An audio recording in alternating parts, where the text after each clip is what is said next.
Check 2, check 1, 2. Yep, good. We're ready if you are. I'm ready. Greetings.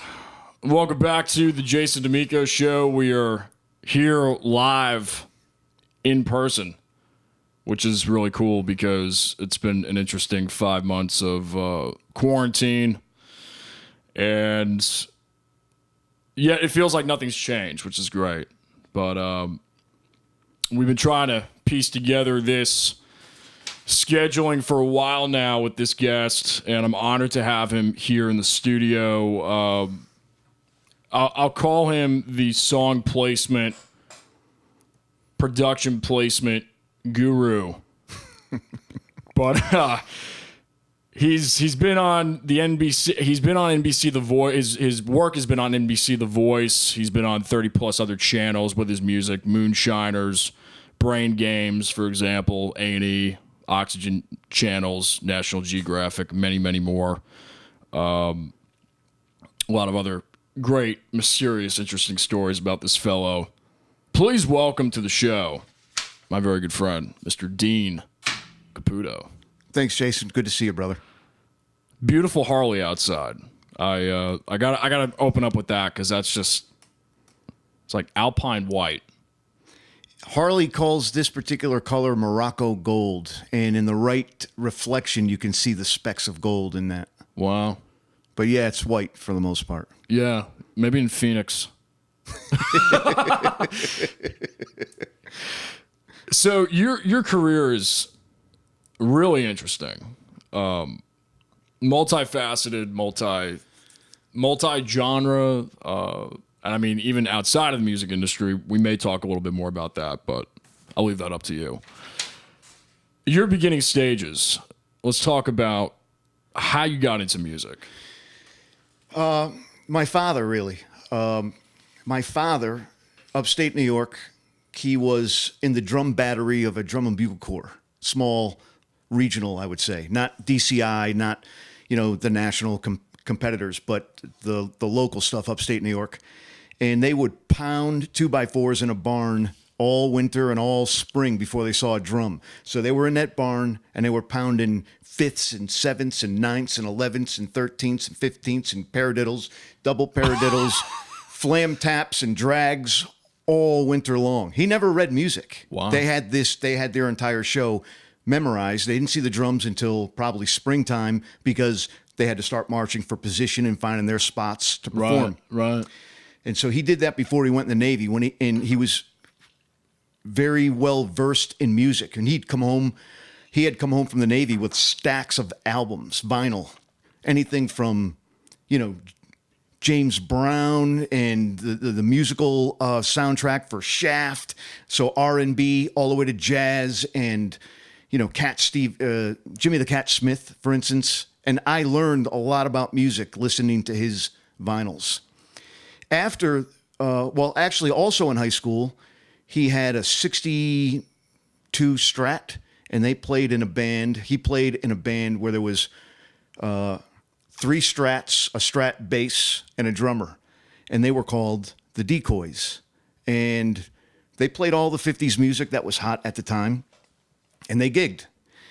And whenever this band, Santo and Johnny, came around, say to Lake George or Troy, New York, or Albany or Saratoga, they would call my father's band the Decoys to warm up for him. He still has the posters. Wow.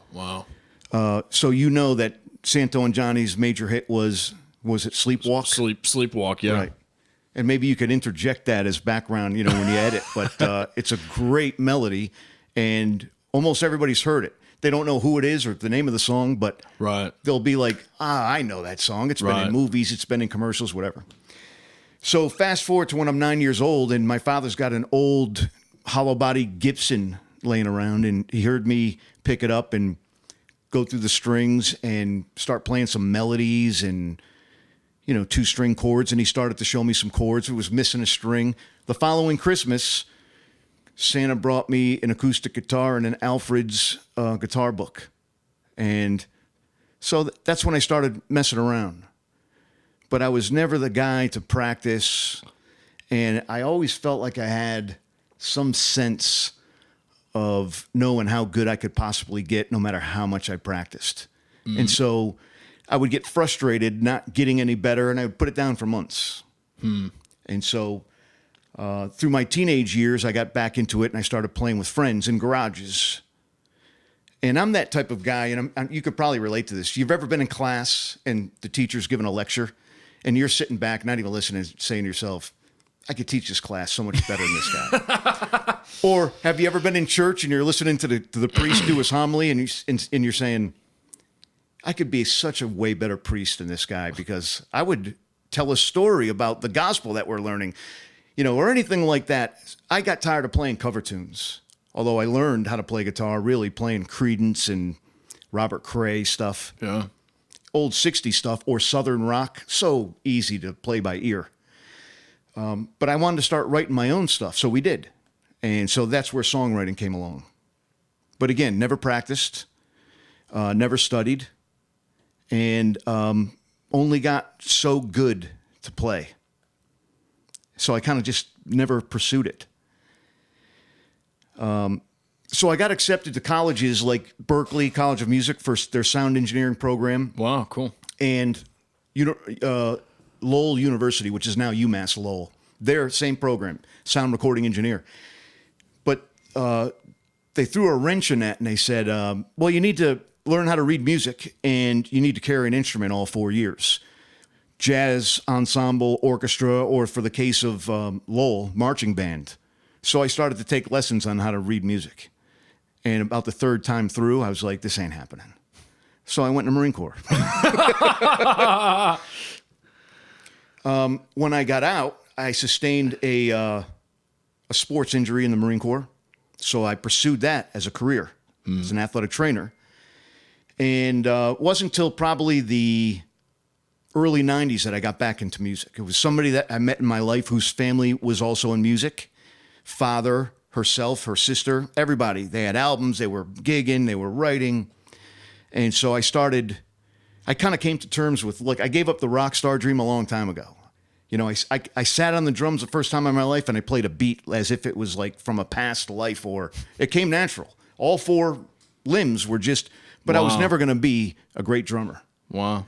I have a natural talent, and I never pursued it, but I know I would never understand what drummers understand about what they're doing, especially syncopated polyrhythms. Forget it. I love to listen to it, but I could never play it.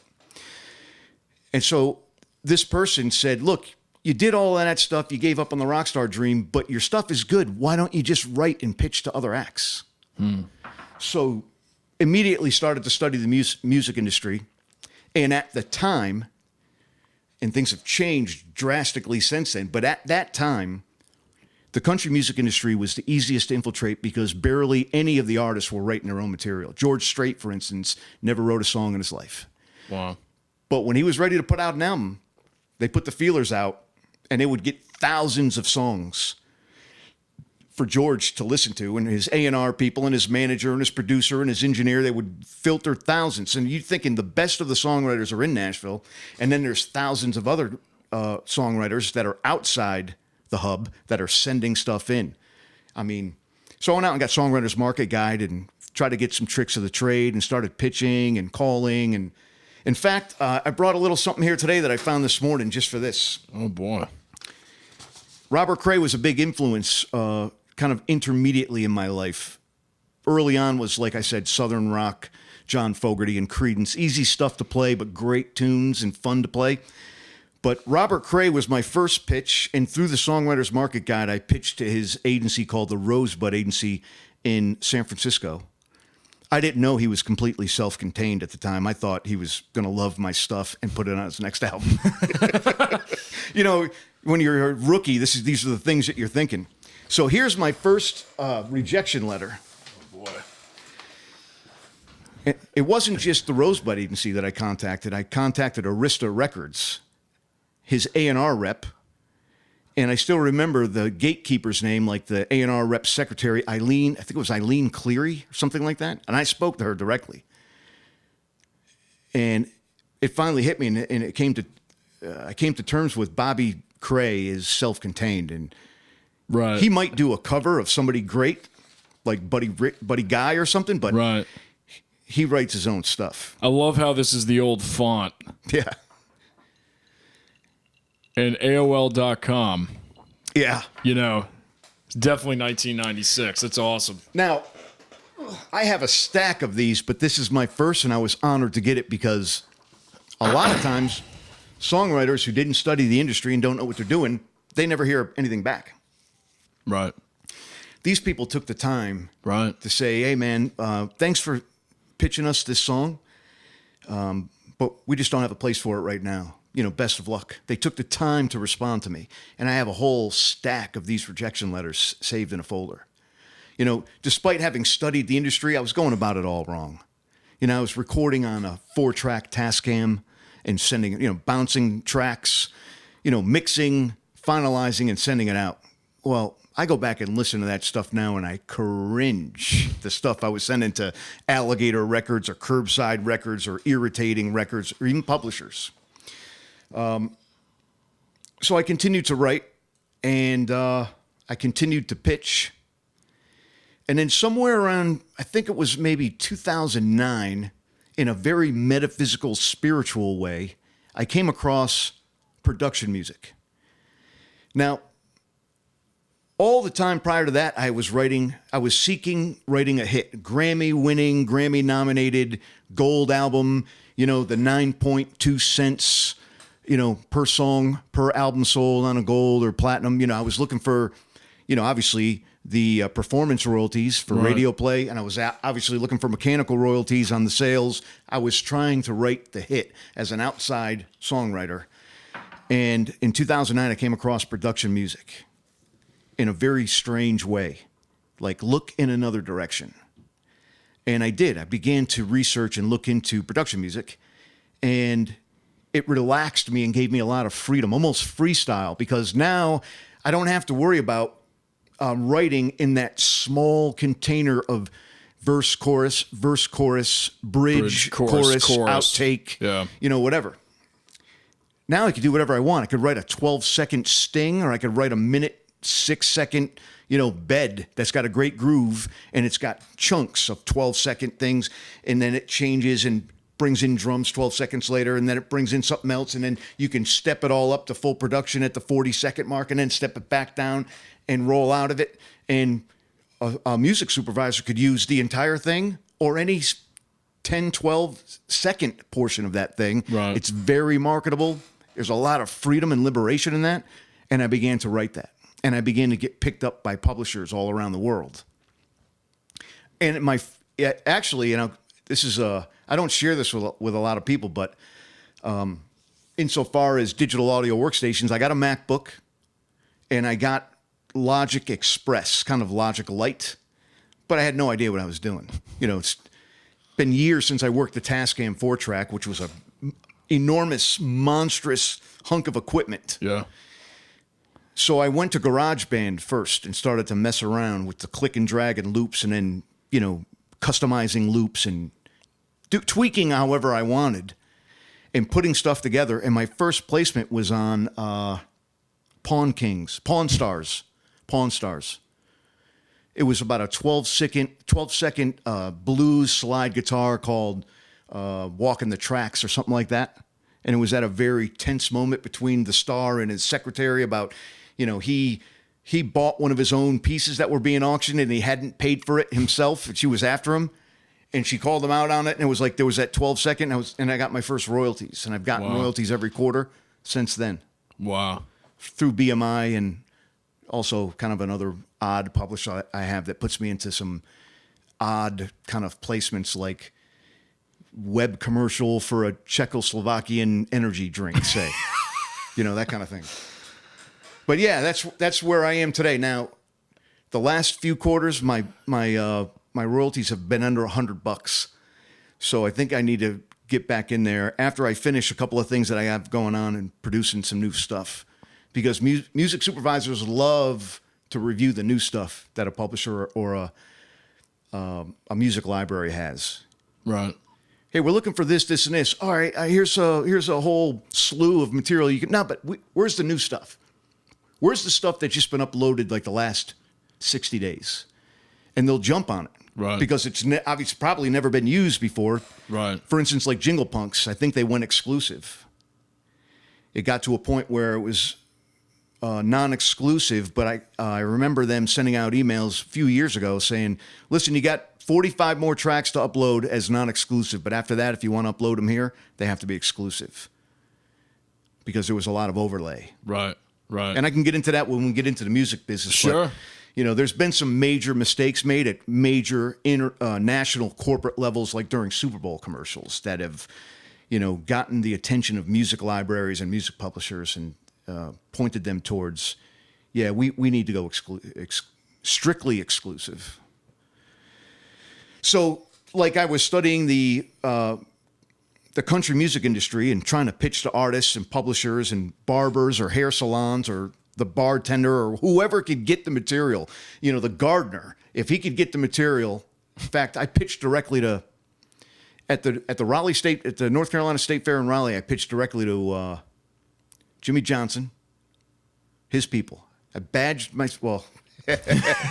got backstage and I pitched him a Nashville produced song. And who's the other guy from Chapel Hill?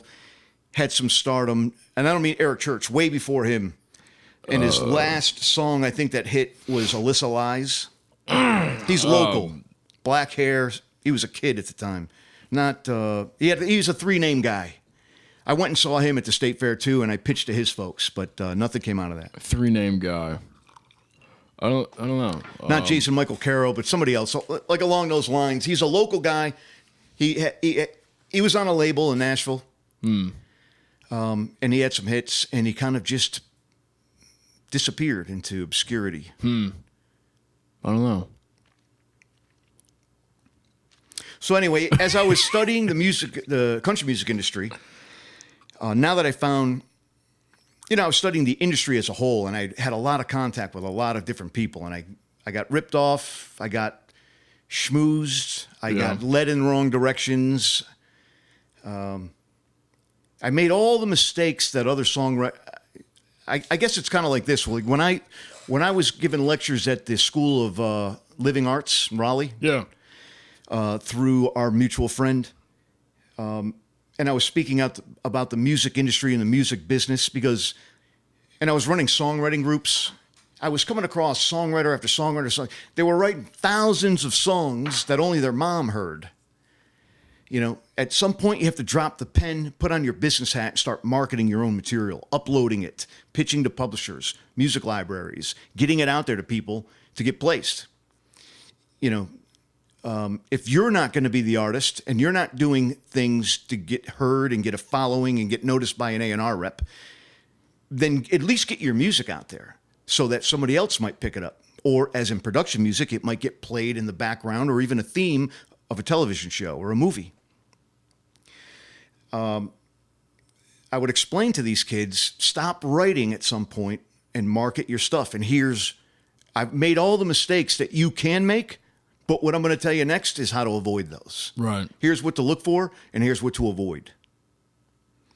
So I had the blessed opportunity to get ripped off, make mistakes, spend way too much time, way too much money getting to where I wanted to be.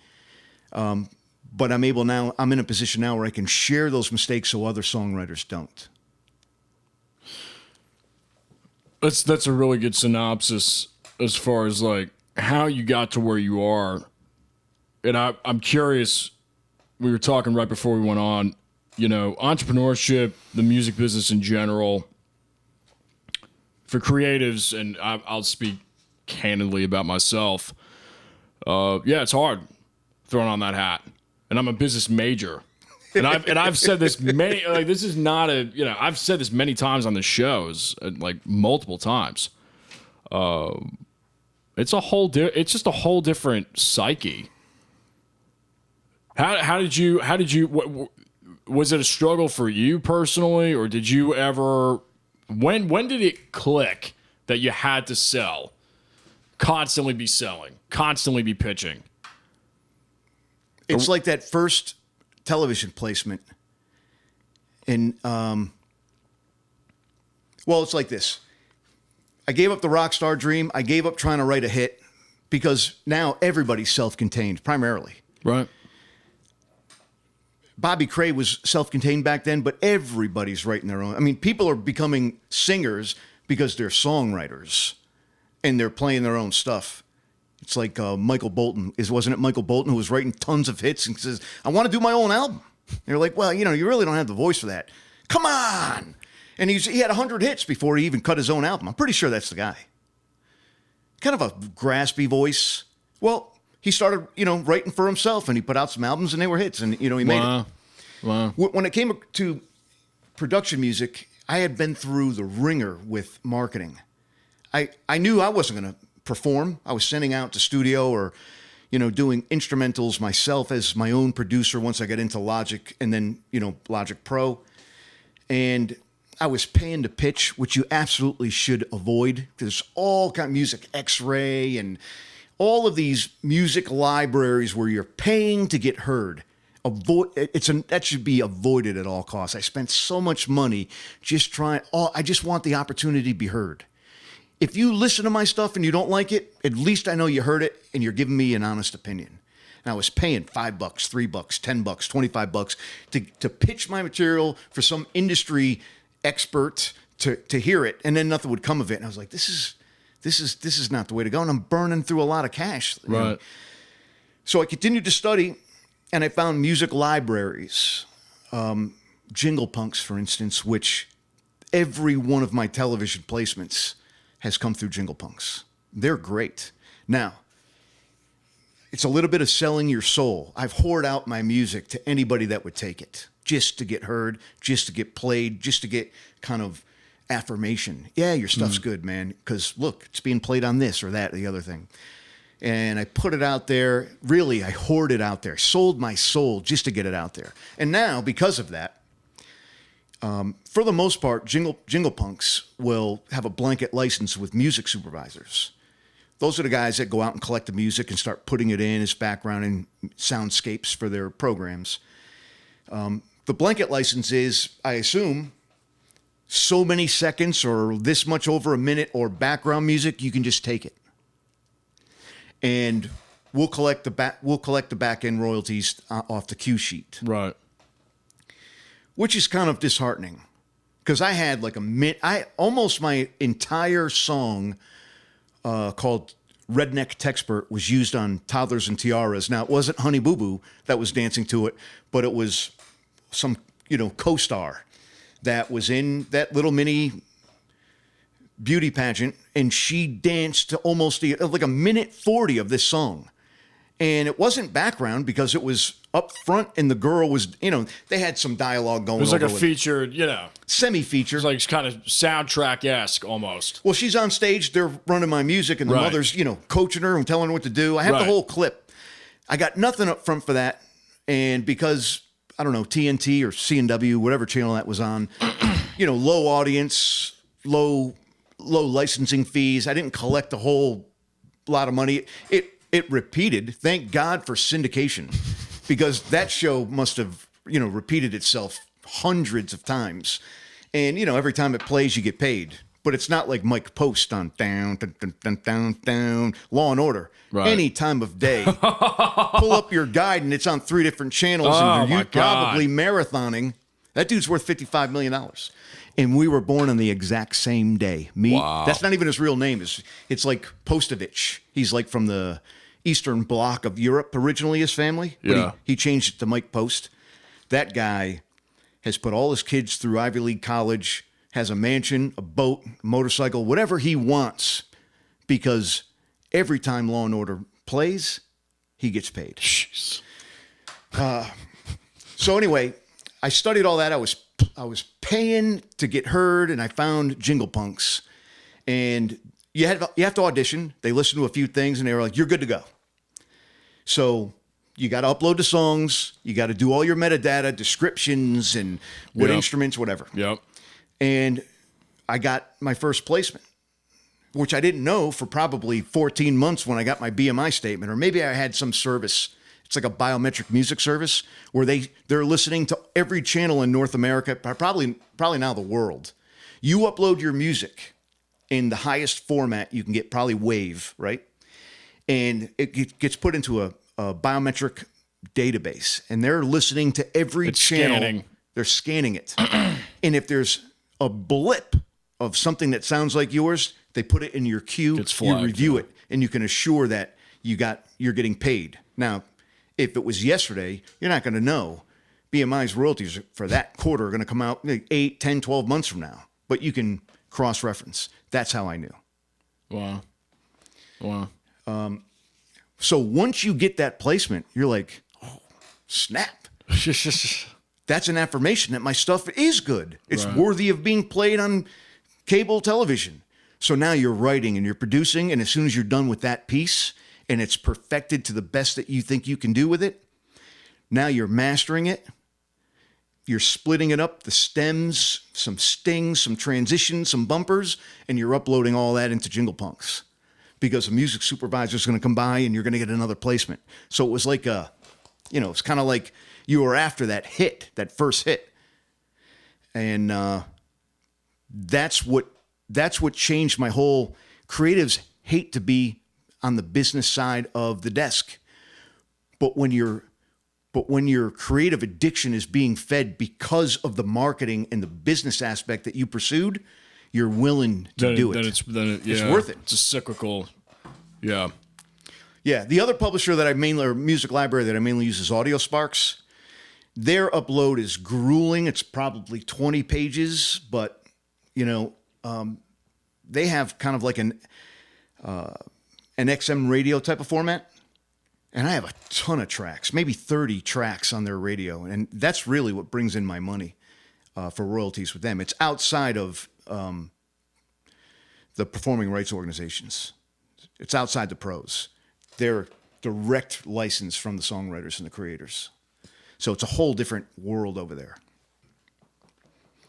Once you get a placement, man, it feels great. And then you get another one and another one. And man, whenever I saw, very few cue sheets end up in your BMI royalty catalog, BMI catalog, but some of the cue sheets do end up there. So you can almost find out real time if you scroll your catalog at I don't know how ASCAP does it, but sometimes I'll go into my BMI catalog and kind of scroll, and I'll see some cue sheets pop up, like NBC The Voice. When I saw that, I was almost in tears. Granted, it was a 12-second, 20-second, 42-second, background from some country artist that was going to audition from Arkansas and then went back to his hometown and, his, Grammy sitting on the porch, sipping tea. I don't know. But it was there. And let me tell you, the money is ridiculous. Right. I might have blind auditions, 9, let's say. A 12-second cue that played once because they never repeat those in the country. Once that program airs, regardless of where they are, it never repeats. They have blind auditions. That's it. It plays once. So I'm a third co-writer with some Canadian guys, one in Costa Rica, one in Montreal, of redneck texpert, let's say. 12 seconds once. I think my pay was $180. Which means those guys through SOCAN got 180 each. 12 seconds once. Wow. So yeah, network television is where you want to be. Let me ask you about your creative process then. And then we'll get back to kind of like the music business side of things. But is there a formula for you? Is it just kind of if there's a million ways to write a song, I'm still checking off the boxes. Right. Everyone's different. And I'm not sure that any two were even close. In fact, there's been times, and I'm sure so many other songwriters, composers, creators of music will attest to this. So many times I sat down to compose one thing and came out the other end completely different. There were times where I sat down to write a blues song because my heart was aching at the time. Emotions are your best muse, your best fuel. Yeah. If you're not going through bad things in life, you probably shouldn't even be writing music. because that's where the best music comes from, the deepest of our emotions. And I may, even in my rough times, have sat down to write something, heartachy blues and come out with kind of an inspirational, uplifting outlook kind of songs. Like, how did I even get here? Right. I mean, how did this happen? Right. So sometimes spirit takes you over, maybe helps you. Look, writing for me, playing for me is a catharsis. It helps you drain some of that emotion. It fuels you, but you need to get rid of it because it's toxic and you need to overcome it. So creating is a way to do that. Creating, I think in Buddhist philosophy is also a manner of prayer. If you have God-given talent and you're utilizing that talent and you are focused, it's like a meditation when you're creating that work. And as you produce that work, it's in essence, to them, it's like prayer. Well, as a Christian, I can relate to that. God-given talent, indeed. As unworthy as it may be, because I'm never going to be necessarily, I may never be invited to the Grammys or nominated or have a theme on a network television show. I should, in my eyes, but I may not. That doesn't limit how I look at my success, because how many people do you know? You may know a few, but how many people does anybody in the general public know anybody who's had music on television? Very few people. I mean, granted, the technology is cheap, easy to use, and every kid's in his basement right now creating music, especially during the shutdown. Yeah. And if they do enough research, they're going to know how to get it out there to the industry and get it heard and maybe get it placed. So the competition now is a million times more fierce than when I started and when I was doing it even back in 2009 and 10 when I was first getting television placements. But the process is emotion. I have to have the motivation and the time. I can't sit down for 5 minutes and throw an idea down. Right. I need to have that road paved for as far as I can see. Right. Otherwise, it's going to be interrupted, and therefore the flow will be stopped, and I can't afford that. The flow, and that it's funny that you say that, because that was like a couple of minutes earlier when you were talking. That was the word that kept coming to mind, and the flow of things. Especially during quarantine, one of the things that I realized is just how vital that is for me, is getting into that place. And it's amazing, and you'll attest to this, I'm sure. You're in the studio doing your thing, and hours and hours and hours go, but it's just like time stops. Every problem just disappears. And then you have to come back to reality.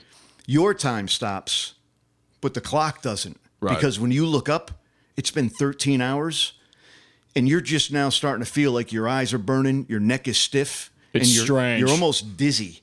It's strange. Your legs, your muscles are stiff, and you get up and oh man, I need to go to bed. Do you think at that point, is it really just kind of the internal spirit that is at that point your body just it kind of snaps your consciousness back to here, because you could just keep going and going and going and going and going. Physiologically, I think you can't. So I think, although spirit was strong, God's spirit was moving through you, and you were focused and intense on something you love to do, and things are coming out right, and you're fixing the things that didn't, and things are clicking. But at some point, physiologically, your body says, oh, it's time to quit. You got a lot down. You're not, nothing's lost in this. Now it's a matter of polish. Right. And edit, right. And production. Everything else is production. The creation is there. Go get some sleep. Yeah. Physiologically, I think, overcomes spirit at some point where you just can't go any further. But spirit made, God's spirit got you to the point where you could rest now, because all that, enough mud is on the wall to stick that you get up tomorrow with fresh ears and fresh eyes, and you're wholly refreshed. You're like, oh yeah, I could see I was getting tired here. Right. And you polish that up or take it out or redo it. But the majority's there, and now you have something that you feel good about, your creation.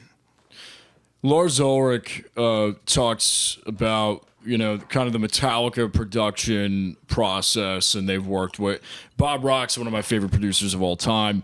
and they cut multiple albums with Bob, and then they ended up working with Rick Rubin later in their career, and they talked about working with those two very different producers. Bob's very, very, very engineer-oriented musician, just stellar, where Rick is just very hands-off, kind of more ethereal with his way of producing.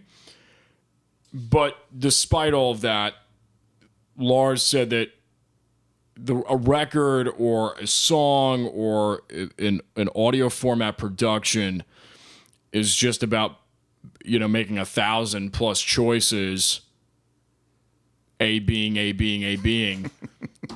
and then hopefully just getting to the end, and hopefully that all those choices made were correct. I think it's just an incredible way to put it, because as an engineer, as a player, as a singer, as a songwriter, from the moment it's written to the time it's a left-right master bus, it is just decision after decision after decision. So anyway, not really a question there, but just your thoughts on that. There's almost too many choices when it comes to production. There's way too many. So you have to have a goal. You have to have something in mind. You have to have your idea has to have some sort of direction. Because it's got to get complete. It's got to be done at some point. If you're indecisive in the creation or the production phase, your project's never going to get completed. So I understand, because it's happened to me so many times, that stuff just comes to me. Might be the shower, might be the middle of the night, might be on the highway while I'm driving, might be when I'm, just sitting around. It's important to document that, memorialize it immediately, because how many riffs, how many melodies, how many great lyrical hooks have you lost because you'd be like, I'll remember that tomorrow. Well, thankfully, even early on, I mean, when things really started cooking and I had my hands on a smartphone back when I was like 17, 18, so that was 20. Some of us are old enough to not have enjoyed that our entire life. 20, no. So, and thankfully that is one, because you and I have talked a lot about technology. There's a lot of negative to it. But one of the positives is I get pretty much 98, 99% of whatever in the moment. The thing's there with the shower with me in case there's something that happens. I mean, driving. So, and they turn into things. It could be one thing, and it could be 12 different things. Right. Well, this is no good here, but it's good enough to be something else. So I'm putting that aside, right, and I'll build off that later. Right.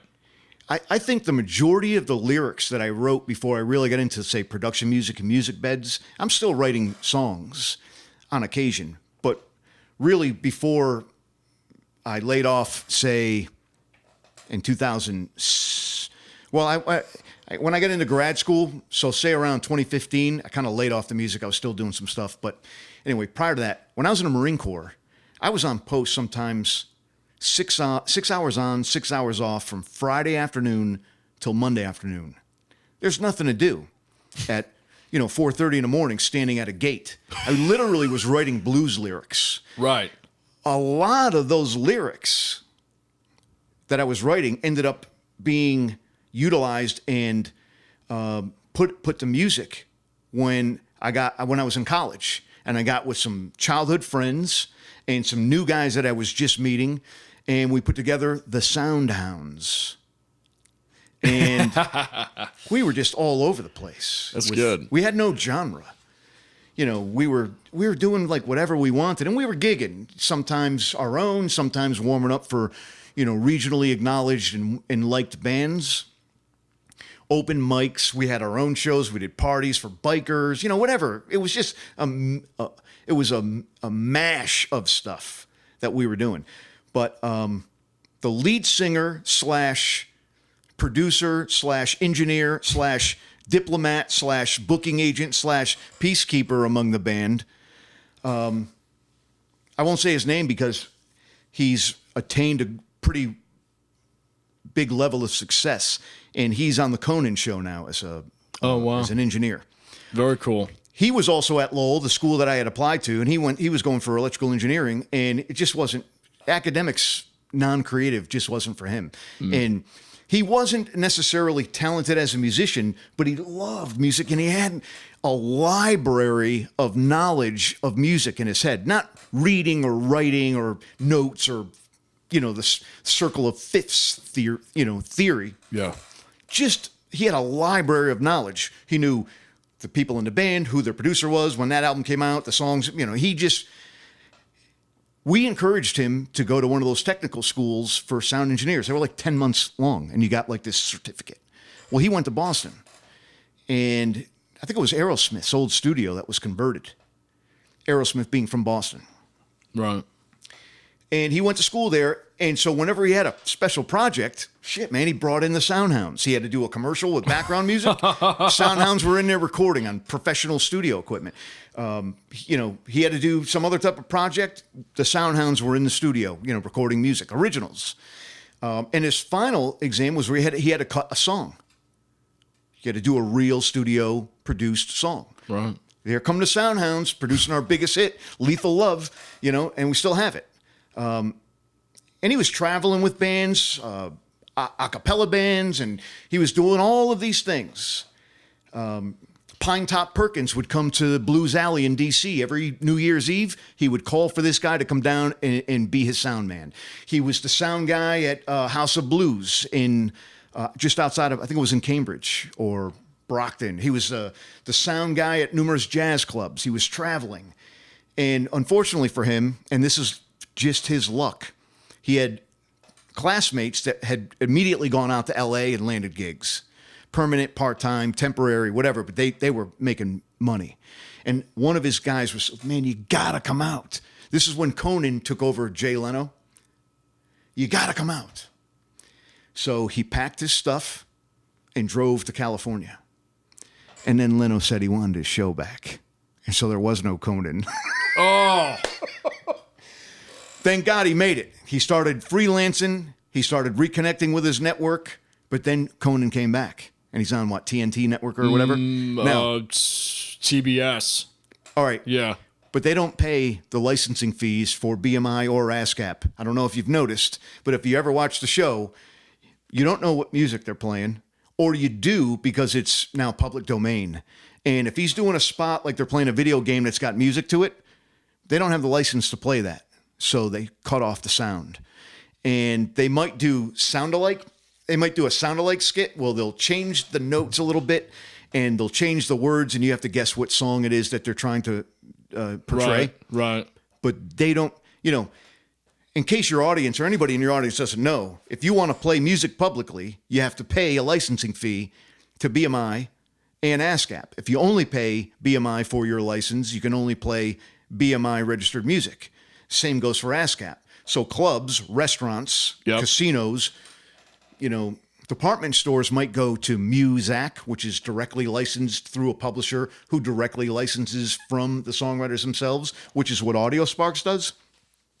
But if you're in a public place, a club, a restaurant, a cabaret, a nightclub that's booming dance music, and they have a pretty good turnout, 3-4 days a week, they're probably in the hundreds of thousands of paying BMI and ASCAP each.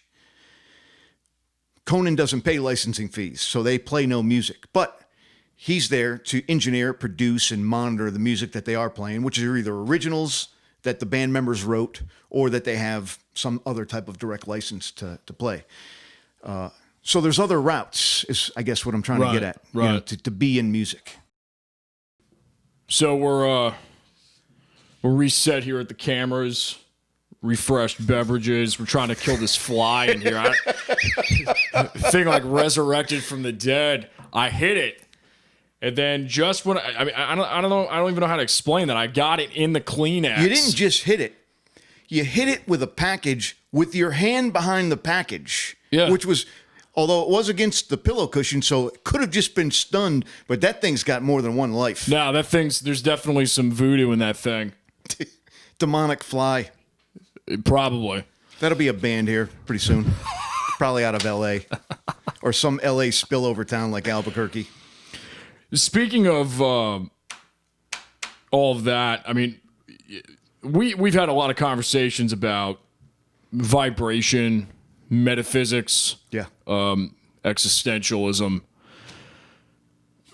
You know, we could be here all day talking about this stuff, but before we like really top things off with advice, and because you've got a tremendous amount of experience that a lot of the younger viewers who are getting into the industry would really benefit from, just thoughts on kind of, I just remember us talking about frequency, hertz, you know, a lot of people don't know about the 440 story and all of that. And it's really interesting stuff, you know.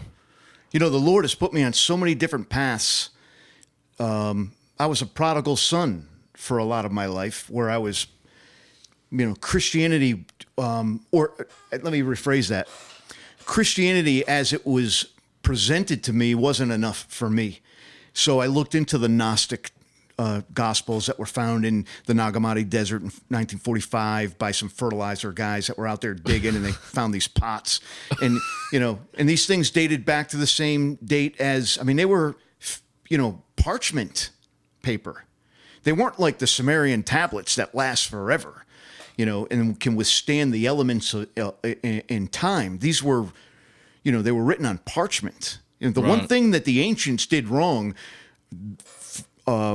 that the very ancients did right, is the ancient Sumerians and Babylonian times, they put that cuneiform right into clay tablets and cooked those babies up, and they last forever because we can still read them today. And that was, you know, 6,000 years ago. Wow. You know, by the time the Greeks came around and the Romans, they were writing on parchment paper. Well, that stuff just goes away. It deteriorates.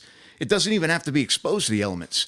So I started, you know, I made my way around through the Christian world and found myself right back to Catholicism, and branched out again and found New Age and all of these metaphysical ancient scrolls and studies. And I was like, there's got to be more to it. This is universal law. This is God's law.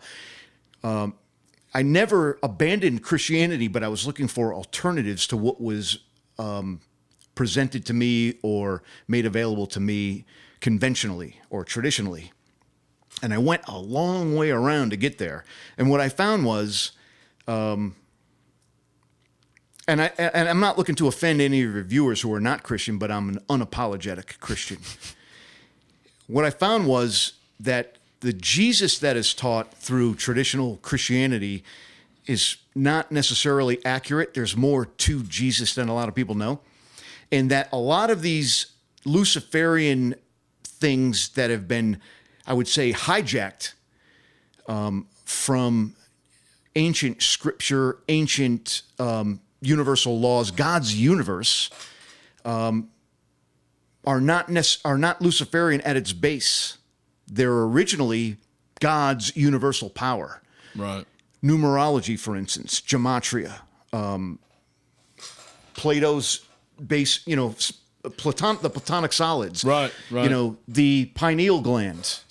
A lot of this stuff has been hijacked by the pagans or Luciferians. Why? Because it's God's power that they're using against God. So yeah, I've been out there deep down the rabbit hole. I'm careful what I pray for so that it's to the right power, to the right entity. But in those explorations, I came across a lot of things that I can find a way to put back scholarly, biblically, to the source being God, the creator.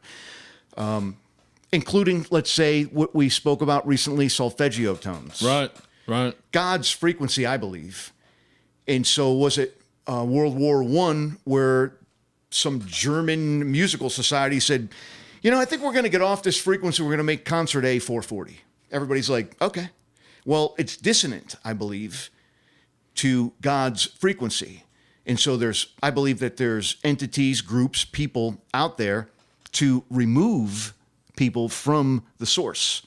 Not completely right away, but that is one of their efforts. So when you move concert A to 440, we're off track a little bit, because I know personally, through my experience, and in composing solfeggio, when I hear solfeggio tones, 528, for instance, or any 417, whatever, I feel the resonation. Yeah, and I'm able different. to meditate to that so easily. Not every day. There's days where where in the past, I went to meditate and I was so distracted by worldly things that in 5 minutes I was throwing the headphones down and moving on with my day. There were other mornings that I thought I could sit here for days in God's presence Wow.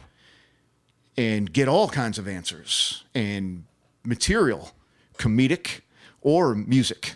You know what I mean? Funny stuff. I mean, you're just in God's presence and you're communicating with Source God. Right, right. So yeah, there's a lot of metaphysical things. You know, I used to pray for a kind of like a channel, but I was always careful, not always careful, but I've learned to be careful as to what exactly you're asking, what kind of spirits you're asking to come through and work through you. I'm sure you've had an experience, and some of your viewers have had experiences where they can't write down fast enough what's coming to them. Yeah. I don't know where it's coming from. Yeah. Yep. I got to get it down. Got to get it down. Faster than you can write. I don't know where it's coming from. Yeah. I hope it's coming from a holy, loving source and not some others. But it didn't do anybody harm, and it wasn't, necessarily vulgar or demonic, whatever I was writing.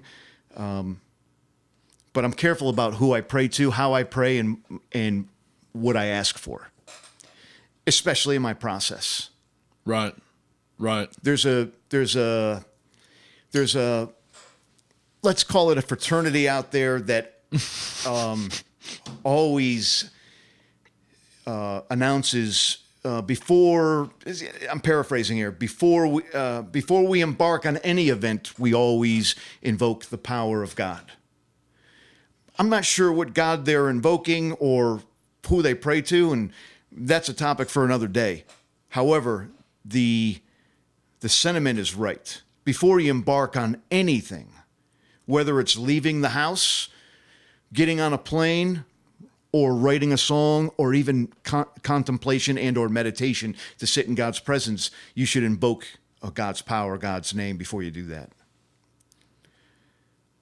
And I think that kind of brings me to another topic where we were talking at the break.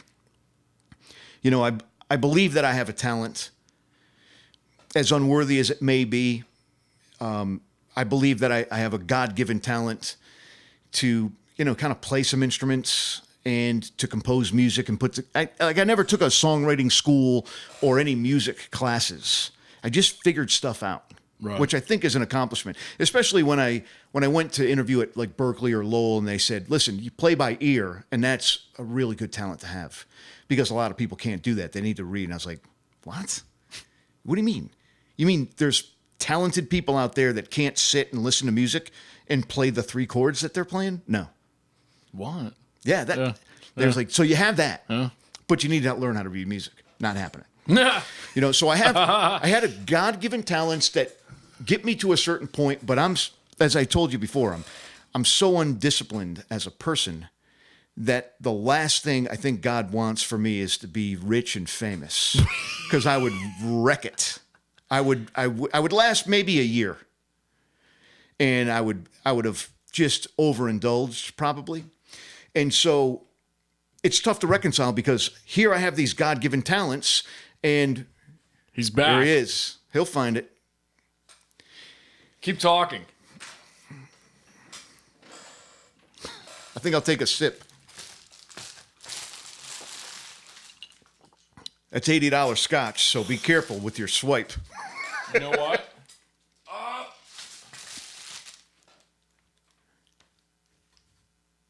I just heard him. He's seeking the light.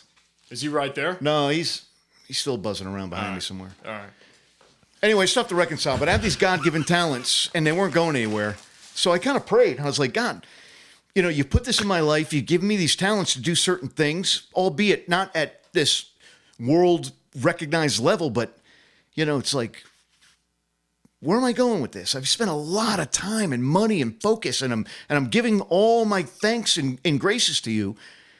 What's up, man? Yeah. Yeah. And it's like the angels, like I kind of picture like the angels going to God and going, Lord, Come on, man. Look at the time and the effort this guy's making. He hasn't stopped since he was 14 years old writing, and throw him a bone or something. Throw the guy a bone. Give him something. God's like, all right, but it's not going to be too, just give him something. So, I get these small bed placements on, production music on some, cable shows. And for me, that means the world to me. Like I said before, not too many people have music on television. Right. And I'm almost thankful that I don't become rich and famous because it's not for me. I have a family and I want to remain grounded. And how many times have you seen people rise to stardom and then just get, the world just takes them out, or they take themselves out. You know what I mean? I totally understand. And I mean, I was on the phone yesterday with a good friend of ours. I'll keep her name out of it for now. She's been on the show. Anyway, just crazy conversation about the industry. Oh, I'll just leave it at that. And with that being said, maybe just some uncle-esque advice, Uncle Dean advice. What? I mean, you and I have talked about this for hours at length, on the phone, in person, at shows, whatever. But what are the major points for you? Study the industry. Get to know what really happens, how the process works for them. Get to understand, Songwriters Market Guide. I think they still publish it. I haven't bought it in years, but it was a great resource for me because they take the time to explain in the pre-chapters to outside songwriters, up-and-coming songwriters, aspiring songwriters, here's how the industry works. Don't send them a cassette, for instance, that's stapled with 100 staples on the outside that's also certified mail return receipt. They're not going to take it for a number of reasons. One, it shows you're a rookie. They don't have any inclination to open that package and hear whatever's in there. Two, they're not going to cut their hands open on the staples. Right. Number three, the fact that you send it certified mail means that you're litigious in nature. You're going to sue them. You already have intentions to sue them because you sent them certified receipt. So the Songwriters Market Guide is a great publication and resource, not just for industry contacts, but the process. Here's how it works. Here's how songwriters from the outside get music heard. Here's how you need to go about this. Call ahead. Hey, I know you don't take unsolicited submissions, but I have some songs. Here's my background. Here's my resume. Here's my placements. Or I just like an opportunity to be heard. You'd be surprised at how receptive sometimes you'll come across an artist and repertoire person for a major label, an indie label, a producer, a manager, a music publisher assistant who's a student doing an internship there, and they might say, hey, go ahead, send it in, put it to my attention, and I'll make sure it gets heard. If you make the call, if you put out the email, calls are better, actually. But, so that's a great resource. Don't jump into the industry trying to take it over without knowing how the industry works and how to approach it first. You'll get blacklisted in a second. Right. Next, don't deviate from the process of how the industry works. Don't try to, backdoor it. They'll know that you're a rookie and you'll get blacklisted. Don't send anything out that is not perfect. If your mom says it's beautiful and perfect and that's a hit song, go back and work on it some more. Because your mom, bless her heart, is not a music industry expert. Don't send anything out that you've done at home if you're not a polished music creator and engineer. For instance, my vocal songs, verse, chorus, bridge, chorus, outro, or verse, bridge, some other type of deviation, bridge, outro. With vocals, I sent it to a guy in Chicago that was doing my stuff, and I was co-producing it with him right down to the note, right down to the, every instant of that song I was co-producing. yay or nay, auditioning different types of sounds and instruments all the way through with his help, and he was awesome. $500, I was getting stuff played on every continent that was getting produced out of his studio because I knew better than to try to perform it myself, engineer it myself, and produce it and finalize it. Not going to happen. Now, instrumentals, yeah. I'm putting, keyboard stuff together and, spreading out my frequencies on the, and using all my tools to make sure, that I'm framing this good.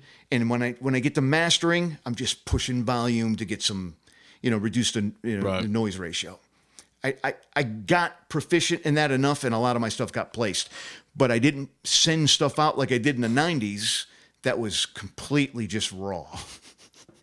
If you think you have a good song, a good melody, a good chord progression, and great lyrics, find somebody local on Craigslist or otherwise to just do a guitar vocal or piano vocal and send it out raw. Because producers don't necessarily, music publishers will even tell you, producers don't necessarily want the canvas all filled in with your beautiful painting. They might want just the sketch and the rest of the paint or the rest of the canvas bare so they can fill in the color. Now, a great producer might hear a song and hear the potential and go, all right, we're going to get rid of all this. And now we're going to bring in our own stuff to make it modern. Because my stuff always comes out 80s-ish. Right. Don't know why, but that's where I come from, the 80s. So I might be better off doing guitar vocal, piano vocal, and getting it sent out because the idea is still there and it leaves a lot of canvas unspoken for a producer, an artist, an A&R to put the rest together. That's not how I roll. I throw it all out there. A lot of my stuff's overproduced. So but the key here is not to send anything out until it's professional. I've never spent $5,000 on a studio, on a studio demo, but I have spent 15. And that might be a little low, but it got me to a professional quality sound in Nashville that I needed to be at least get it taken seriously. Right.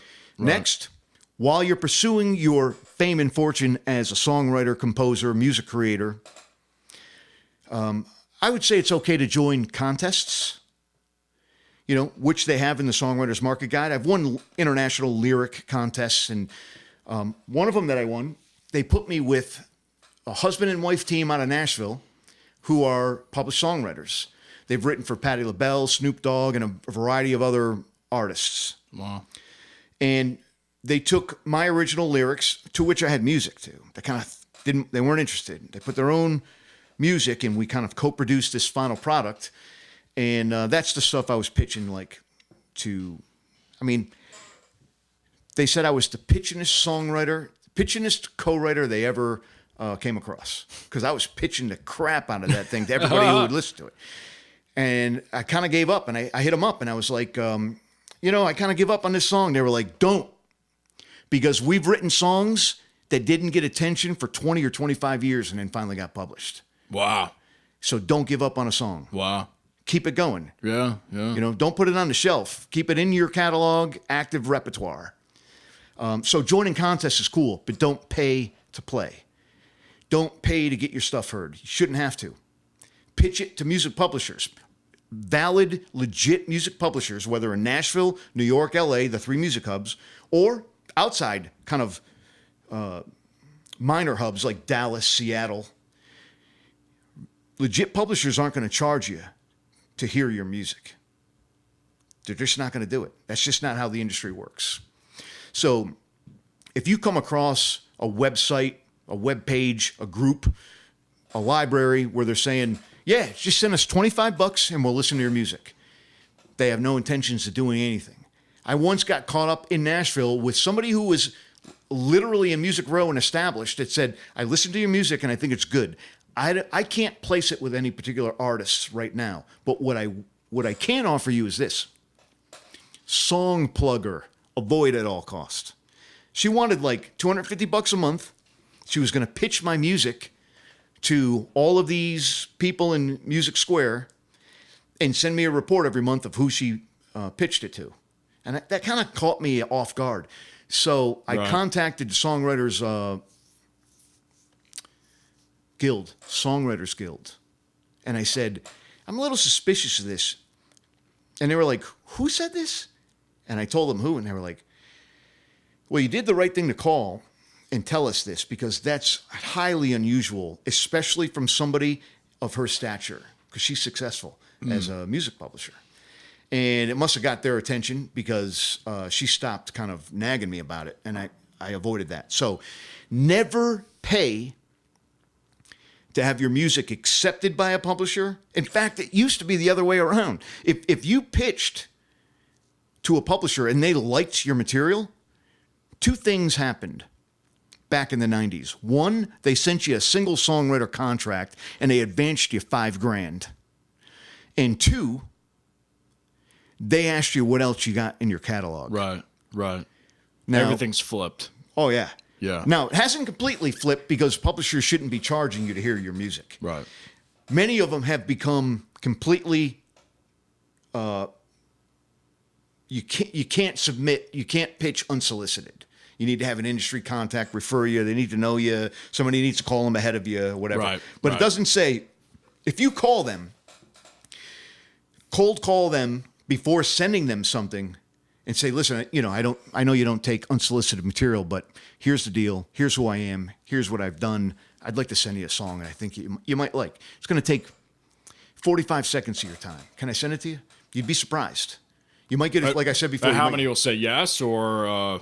You might get a yes. Okay. And I did. I was making cold calls from landlines back in the 90s, and I was calling people like at Arista or Landslide or Curbside or whatever. I was calling labels. Were you dedicating a certain amount of hours per week to this, my God. or was it just kind of like, I feel like making some calls today, or was it really regimented for you? I was getting the Songwriters Market Guide. I was creating my own database in my little word processor, and because we didn't have laptops at the time, and Right. I was creating records of who. First, I would go through is like, okay, this is good, this one's good, this one's good, this one's good to pitch to, because they do that kind of music, Right. whether it's Southern rock, blues, or country. It was methodical. It was planned. And then I was starting to make calls, and then I would document. Yeah. Called, left a message. Called, they said they haven't listened to my, they received the submission, but they haven't listened to it. Right. You have to be professional about it, or they're not going to take you serious. You're going to get blacklisted. So study, don't pay, reach out, try to make some contacts. You'd be surprised. Are you going to get a lot of hang-up calls? Yeah. You're going to get a lot of rejections? Yeah. If you can't handle rejection, go find another hobby. Sculpt or paint or whatever. But I have a stack of these rejections. Proud to have them, because at least they took the time to get back to me. But again, paying to have your stuff heard is a red flag. Music X-Ray. There's so many websites that I got affiliated with and spent so much money for naught, because nothing ever came out of those. Nothing. I got one contract in Nashville through an indie label. Unfortunately, nothing came out of it, but the guy sent me a single song contract. It was beyond the days where they sent you the advance of $5,000, because they had a lot of confidence they were going to get it placed. And there was a reversion clause in the contract. That's always important, because you don't want to tie up something exclusively with one entity and then never be able to get that back and work it in other areas of the industry. So I fought with them about, because they were still showing up in BMI as having control over the song, and I was calling them, emailing them, writing them, whatever. And I finally got control of the song back, and I'm able to work it now in other areas, and it's getting placed. You don't have to be at a top-notch music publisher to get heard. Jingle Punks is not necessarily top-notch. I would say Audio Socket or Crucial Music are pretty top-notch.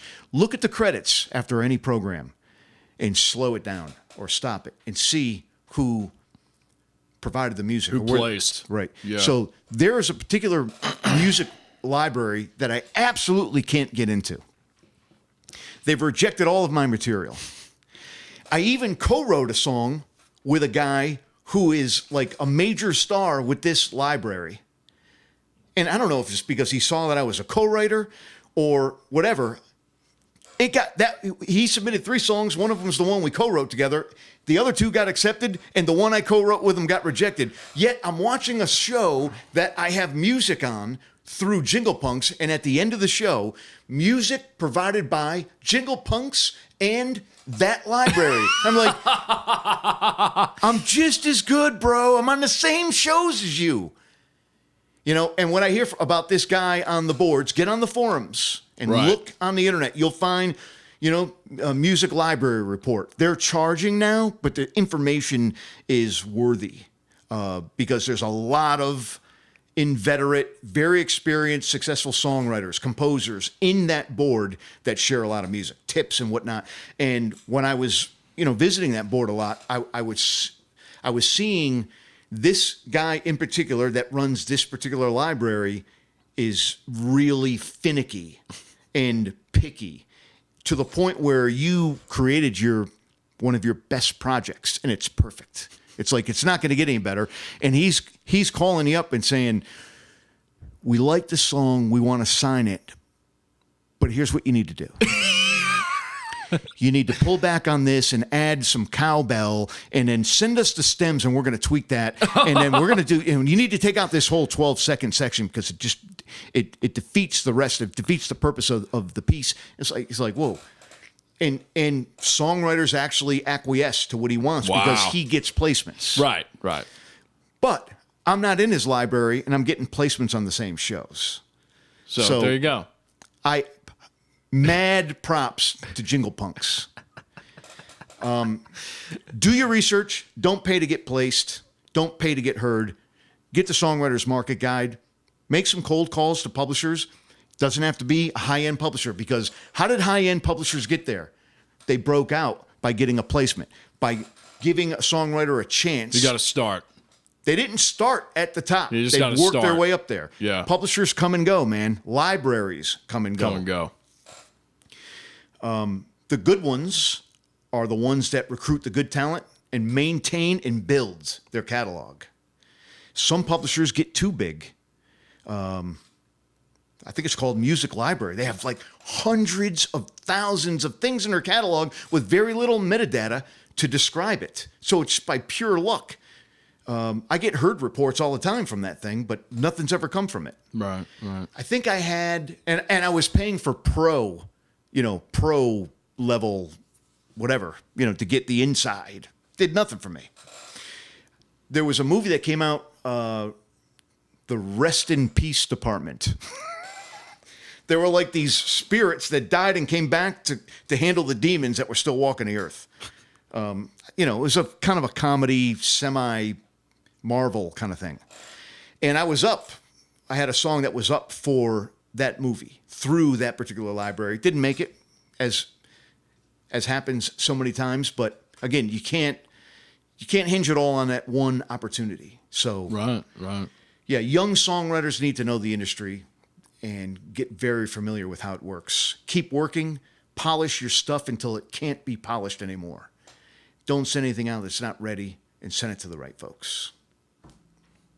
Alyssa Songs, hit me up if you have any questions. I mean, that's where to go. All right, so I've got a fun thing that I like to do at the end called the shootout section, but apparently you have some questions for me first. I'd like to challenge you on a couple of things. Oh, boy.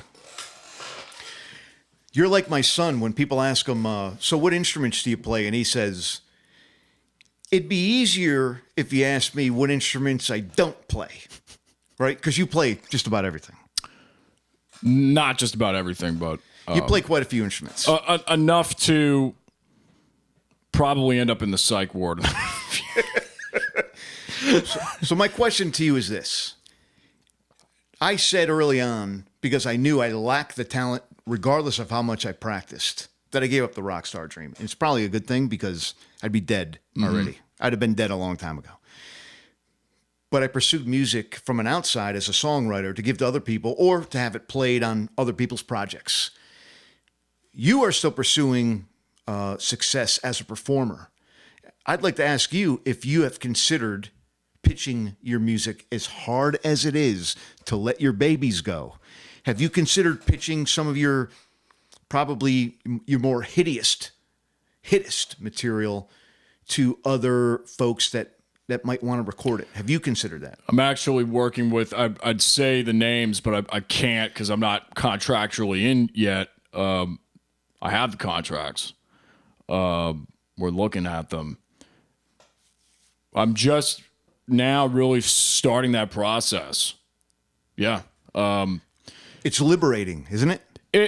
What's cool for me is just knowing that, okay, this is me. This is what I do. But I've got stuff that's very, very, 1-6-4-5 or whatever, very cookie cutter. And I'm not saying that to knock pop music. 1-6 minor 4-5?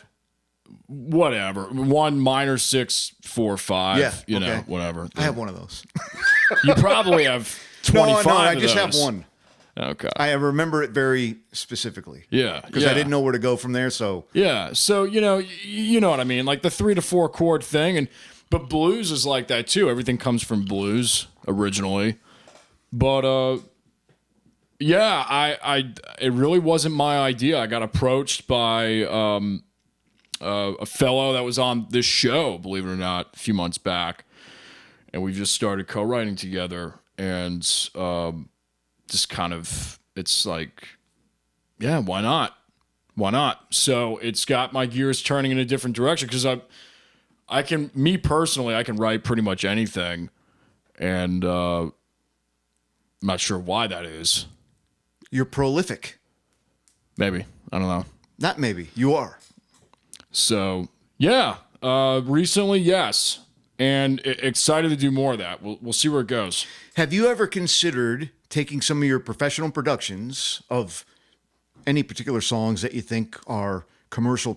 I hate to use the word commercial, but worthy of placement, not just to be recut or recorded by a particular act for an album, but have you considered placement as production music for other artistic projects such as movies, commercials? Look at Black Keys, bro. Mm-hmm. 2 dudes with a 4-track in their friggin' garage banging out melodies that you swear you heard before, but you haven't because they're fresh. And they're making more on syncs for commercials, Gillette, whatever. Every one of their songs, pieces of their songs, are being placed in commercials or whatever, and they're making a ton on sync licenses rather than, they tour and make money, and they make album sales, mechanical royalties. They get radio play. They're getting, performance royalties, but the majority of the Black Keys money comes through sync placements. It's not selling your soul. It's sharing your music with other media. Have you considered that? Yeah. Yeah, and I think... And again, it's more of I think you have to really be settled. And some people may disagree with me with this. I know that, and from the conversations you and I have had, this stuff just takes time to really find who you are, what you do. And I know that the production stuff that I was doing years ago, I mean, I remixed my first 2 records and put them out because. I totally took them off the internet because I cringed every time I heard them, knowing what they could have been. So I just did that. So because an artist is never absolutely satisfied with their work. 10 years from now, you go back and go, oh, there's so many things I could have done differently. Once in a while, it's just, there's nothing to change. I think, at least I have experienced that. There are those moments. I might have a couple. I'm sure you do. Just absolutely nothing I can do. And they're always when they weren't planned, shitty mic, whatever. That gave the perfect effect. Yeah. It might have been a crappy mic, but kind of gives it character. Yeah. And that's the thing is like, there's so many little nuances that you have to learn. And that's, I think it's just a thing where some people, I would say like myself, I don't know. There's just,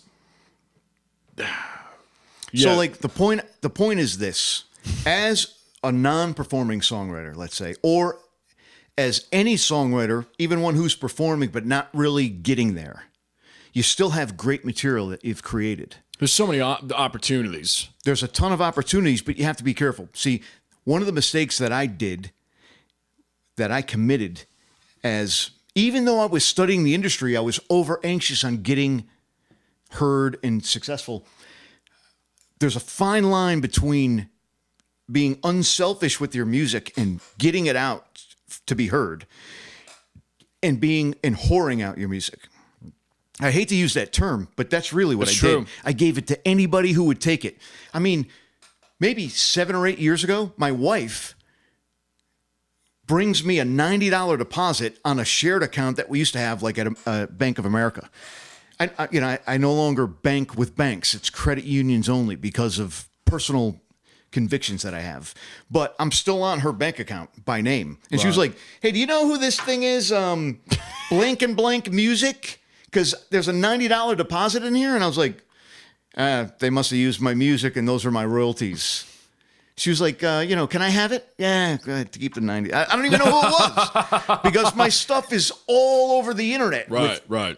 I mean, I don't even remember how to get back, Duck Dollars or Dollar. I'm in so many different websites. I don't know if I'm getting ripped off, if they're using my stuff without license, without paying me. Who knows? I went too far.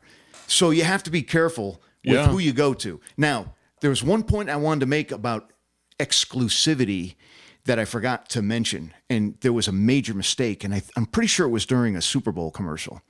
And it might even have been the Black Keys because they're so prevalent in national commercials, like major commercials that, and this is why a lot of libraries and publishers, because publishers have always been pretty much exclusive, but music libraries, not so much. They are moving to exclusivity now, and here's one of the reasons why. And I'll give you another reason right after this. The first reason that I can remember is there was, during the Super Bowl, a Hyundai commercial, for instance, and I'm pretty sure it was Hyundai, came out with background music like, say, of the Black Keys. Pretty sure it was, but don't quote me. But there was a piece of music that came out as background, really aggressive, powerful musicscape to background whatever they were showing in this car commercial. The very next commercial, like friggin' Gillette, same song. Wow. Oh, man, there was corporate heads rolling left and right. Right. How could this possibly happen? Right. So a lot of the libraries, which is where this music may have come from, not necessarily a publisher, but maybe a music library, and there's a difference between the two. Yeah.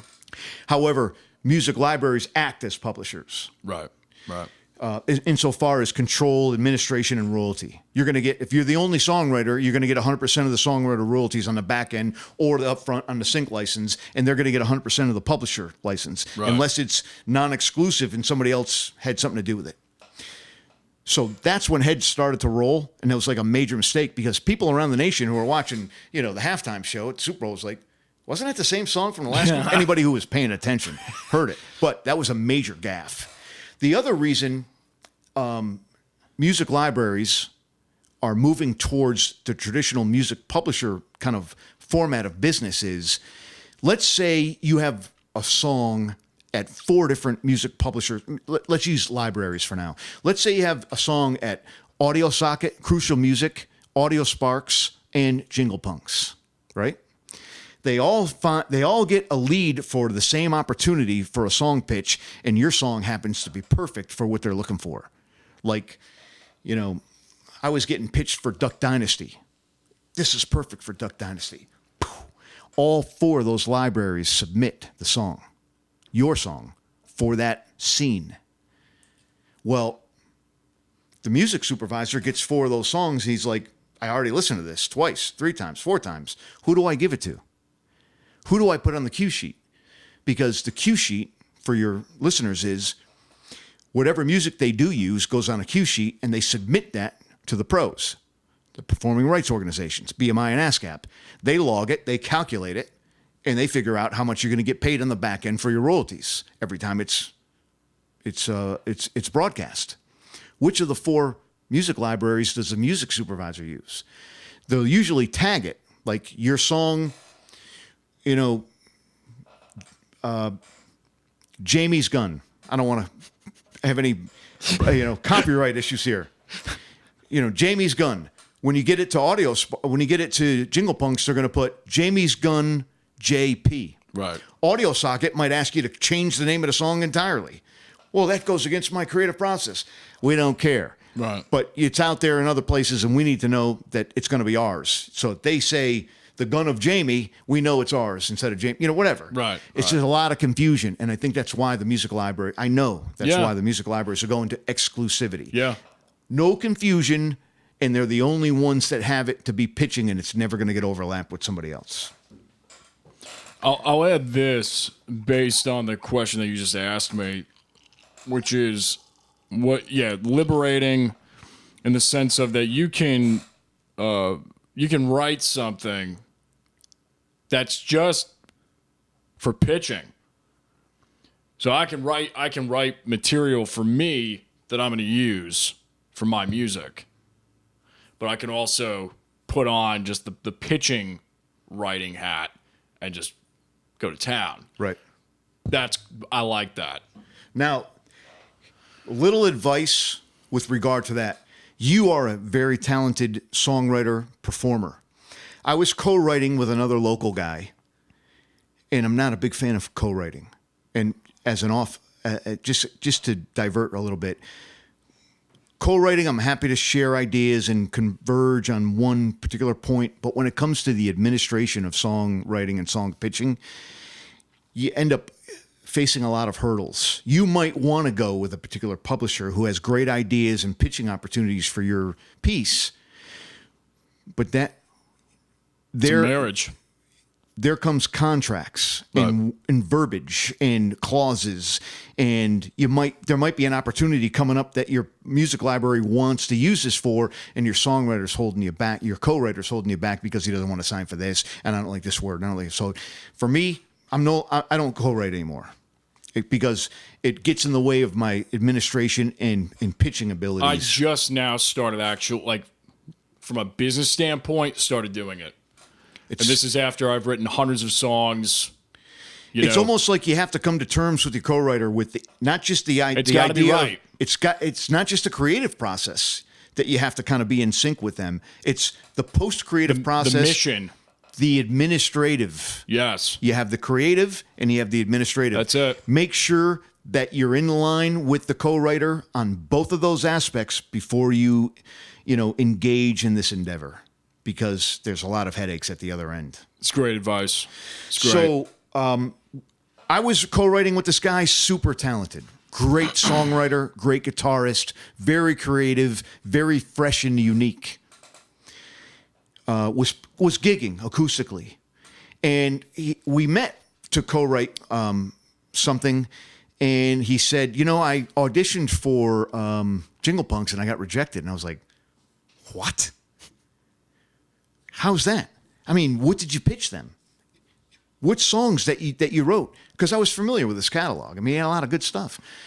Oh, no, I didn't pitch that stuff to him. Well, what did you pitch to him? It was like a Casio computer. I was like, you're kidding me, bro. This is what Right. He tried to create like melody, ambiance, and music bed with like and he didn't, it was like, this is completely different from who you are and what you create. What the heck is this stuff? Of course they're going to reject that. No, bro.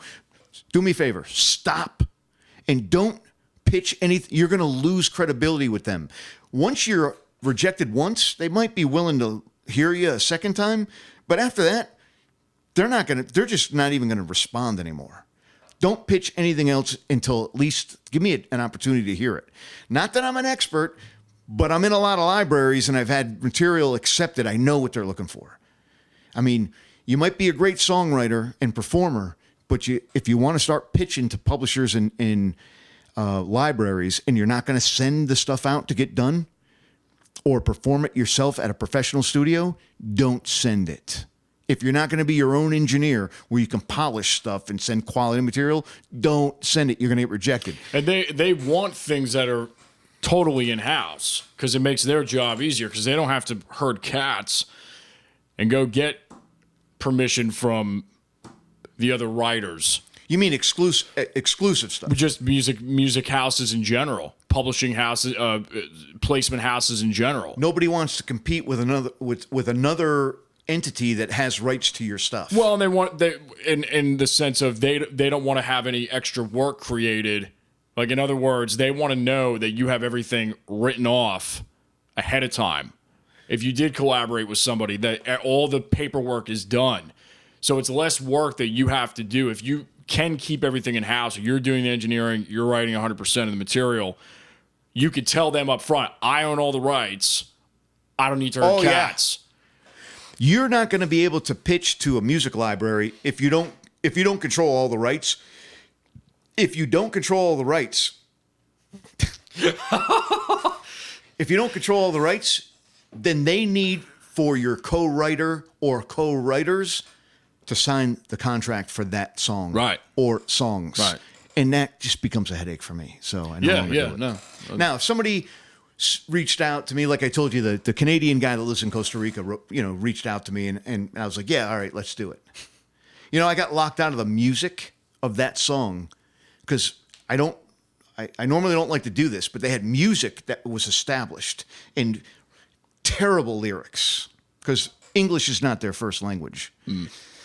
French is, and they're not country music writers, and I happen to be.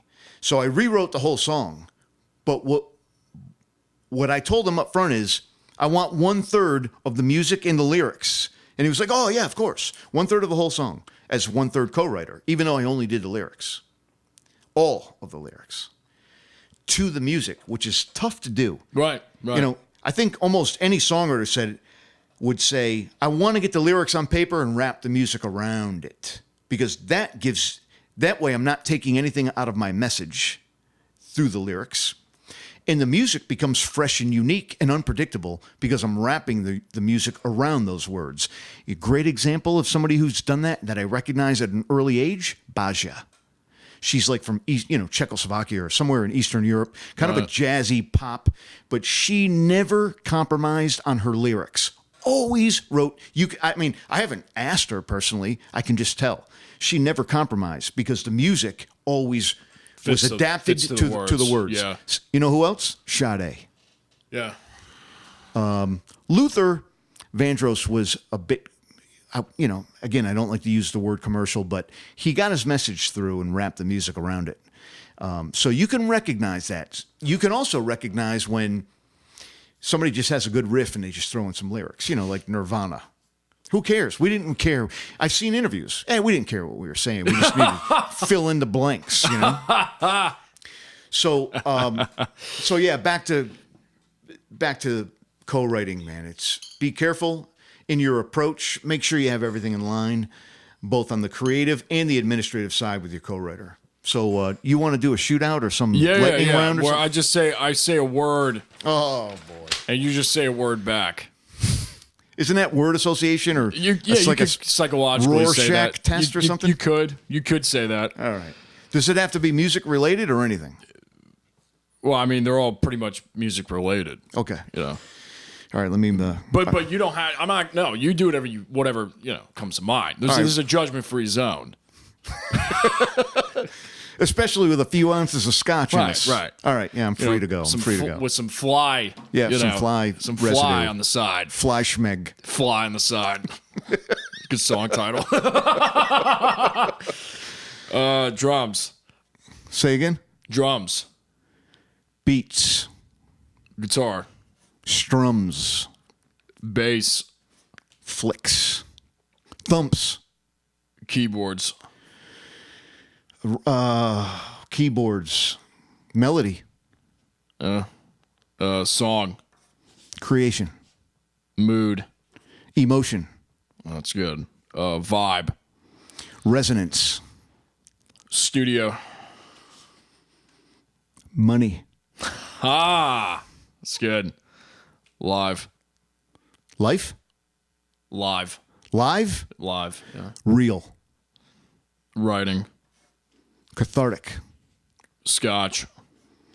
Buzz. Cigar. Relaxation. The last one, most important. Pizza. Deuce.